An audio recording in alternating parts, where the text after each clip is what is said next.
Well, he's swinging strikes, and he's doing damage with strikes, something we've been talking about for a few months now. I think people got caught up when I said in the press conference that we're going to be aggressive early in the count. It doesn't mean that you're just going to swing at anything that comes to the plate. It means that you're going to stay away from marginal strikes, borderline pitches that you cannot do damage with. That they're going to try to induce you to weak contact, and we're avoiding that. I read somewhere that I think we're in the top teams right now at barreling balls in the middle of the plate. I don't know. Maybe I'm making that up, but I read it somewhere, I think. And that's what we're trying to do, and he's doing a good job of it. Alex, did you have a sense early in spring training that your guys would understand that fine line between being aggressive, knowing the strikes that they want to attack in the strike zone and balls they want to attack? It's still a work in progress. I think Xander mentioned it yesterday that he took fastballs right in the middle, and he said, that's just me being me. There's a few things that they've been doing that it worked for them, but that we feel that they can be better. And one of the things is just be aggressive in the strike zone. They're getting the message. They understand that if they do that, then from pitch one, it's a grind for the starter. In an era that guys are throwing 98, 99, and then they expand the zone with that breaking ball. It's tough to be a 1. It was tough when they were throwing 88, 89. Imagine now with the starter throwing 97 and then the middle guy throwing 99. It's just very tough. So we want them to do that. We really do. We believe, and they're learning. Can you tell about your defense and how much do you think that adds?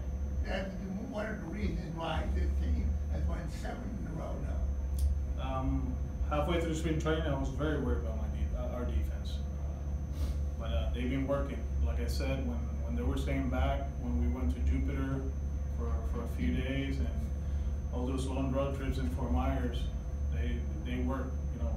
Ramon Vasquez did an outstanding job. Bruce Krabby helped us out. The AAA coaching staff, the AA coaching staff, they worked. And it looks like they're taking pride playing defense. That we're perfect? No. I think we're still on the bottom of turning ground balls into outs still, but we're making the routine plays. And I think Zach upstairs is doing an outstanding job with his team, putting our guys in positions that we're gonna make plays. Sometimes there's a ground ball that goes by, everybody noticed that one.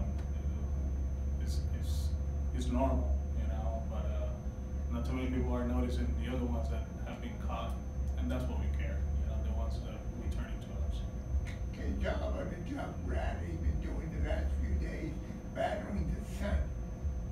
And the other. he's special, I hate comparing guys, but that's elite right there. That's like a wide receiver. From back at the U in the 80s.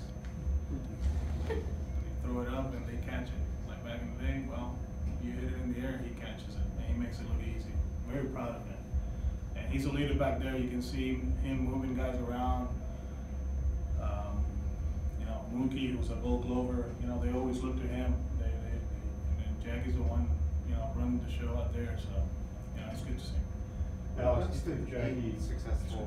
When it comes to being successful with the offensive approach and being more aggressive, how much of a factor is the advanced work, the video work that these guys are doing behind the scenes? They know what to expect, giving an edge in that regard. They're preparing. I don't know.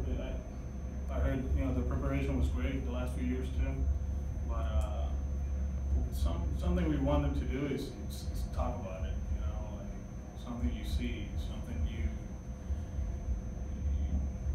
an experience you have with the pitcher. He tried to do this last year with me, or his fastball is not as flat as people think. Just communicate, talk about each other. For Timmy and Andy, they've been amazing, in the batting cage. But I think for them to talk baseball, and I mentioned it towards the end of spring training, it got louder and louder. They were talking about it, and that that I like that. You know, you see me all in the corner, but you know I'm listening, and it's fun to listen to them and talk baseball. That's the most important thing. You know, the communication between the players, and JD is one of those guys. You know, JD. If you need information about a pitcher, just go to him. He'll take out the notebook and the iPad and who knows what, and he'll let us know. This is going on both in advance meetings as well as in game, like between advance, Yeah. like coming back, walking back, and Yeah, saying yes. I saw that a lot last year. That's why they were where they were, and something we wanted. Timmy brought it up too. You know, with the Dodgers last year, it was the same way. You know, communication between players, and sometimes it's even between pitches. You see them in the batter's box, and the guy's on deck, and they're like, this pitch, he has more. And sometimes you feel like his fastball is up, and there's more. You know, it's actually higher than high, and that's very important for them to communicate. Alex, can you, for all the talk about hunting strikes and being more aggressive that we talked about, I got a guy like Ben Tenney who's working the walks. Yesterday walks twice, scores 12 times.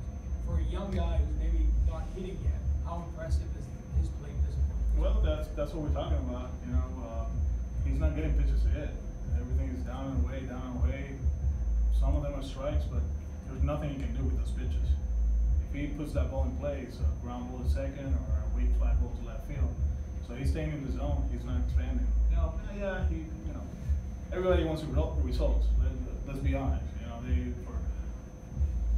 for what everybody says about batting average, whatever, they like to see 300 when they look up this scoreboard. Everybody knows it. He's all over the stadium, so they like that. But I look up yesterday, and his on base percentage is 380. So that's his. that's why he's in the second to get on base. And then you have to let up guy get on base. Mookie's get on base. He's getting on base, and he's setting up the table for Hanley, JD, and Xander. So he's doing a good job sticking with the plan. If he's not a pitch that he can do damage with, he'll take it. Where's Pedroia? Oh, sorry. Oh, but I was gonna say, where's Pedroia in like his progress? He's doing well. He's actually, I think he starts running the bases on Tuesday, I want to say. And from there, just see how. From there, yeah, can't say much because he reads and listens. But he's doing good. Yeah, I know it's tough for him right now, just to watch and not be part of it, but he's helping out too. You know, in the dugout, in the clubhouse, he's helping. The good thing is that he took ground balls yesterday, and he looked a lot better than what I saw in October, and that's awesome. That's good. He was moving well, hopping and turning all plays, and his batting practice is a lot better. He's striking the ball. Now it's just a matter of run the bases, and we'll see where we go after that. Is that the last test that he has to kind of pass? Most likely, yeah. I think that's the one. Yeah, run progression is the one. He's been hitting for what, for a month already, and taking ground balls now. He's a full blast. You know, we avoided the ground balls in Tropicana Field for obvious reasons, but he's moving well. You know, he's going side to side and turning all plays and doing everything. So now it's all about running, and then we'll go. Alex, yeah, I was just wondering about Jackie's offense. Do you think he's always going to be that streaky kind of guy, or? You know what? Yesterday he barreled 2 balls.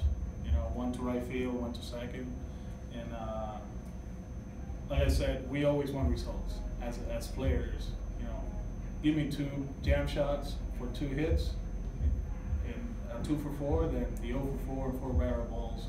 You always want results. It gives you confidence. Let's be honest. You know, for whatever the stats said, or give me 2 hits. Let's find green. Mikey Lowell used to tell me that. He's like, give me the 2 bloop singles instead of 4 bullets at the shortstop. But then, you know, you go through the process.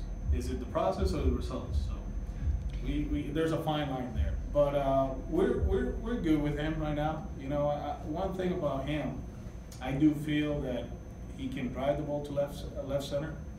He can stay on the fastball, you know, and drive to left center, and that's something when he's going well, That's what he does. When he's not, he's barreling some balls to like yesterday, that ball to second. It's on right to second base, but it's right where the defense is. And he's a very dynamic player. I feel that he can do other stuff to get himself going. And we'll talk about it, but you know, I know it's early in the season and the numbers, you know, they go from 400 to 200 in 4 or 5 at bats, but right now we're comfortable where he's at, but there's a few things that we feel that he can do to be a better hitter. So And he was always a really good minor league hitter, right? 300 hitter in the minors, and then I think a couple of years ago he had that good year with the power numbers. And yeah.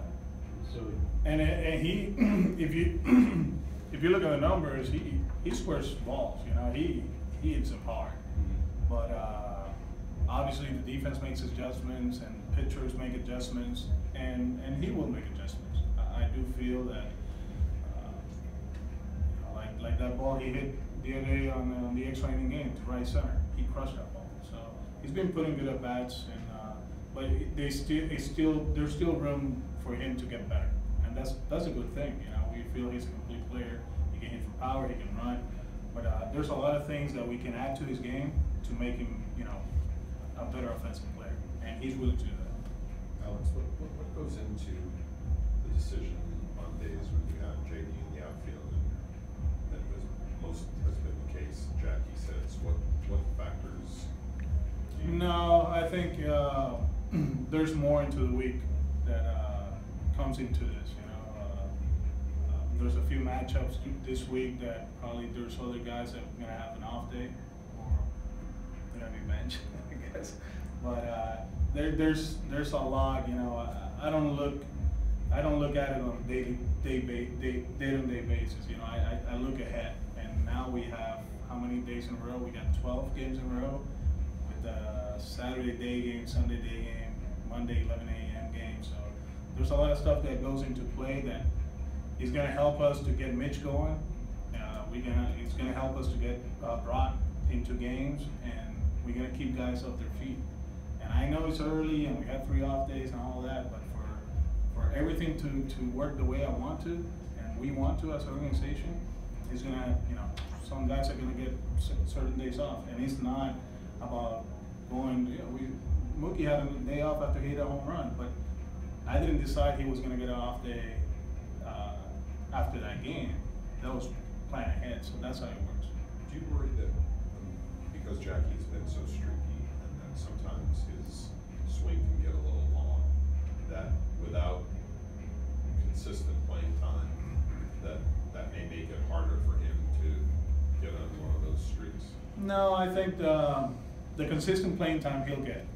He will get. It's just a matter that our schedule is a lot different this year than I ever seen. You know, the off day on Friday, the off day tomorrow. It makes it like, oh, he's not playing 3 out of 4 days. Well, it's true. He's not. But we're not concerned about that. I think all these guys are going to benefit of that. You know, the days off, regardless if it's April, May, August, September. They're going to be better players because they're going to be rested. All right. Thank you. Thanks, Alex.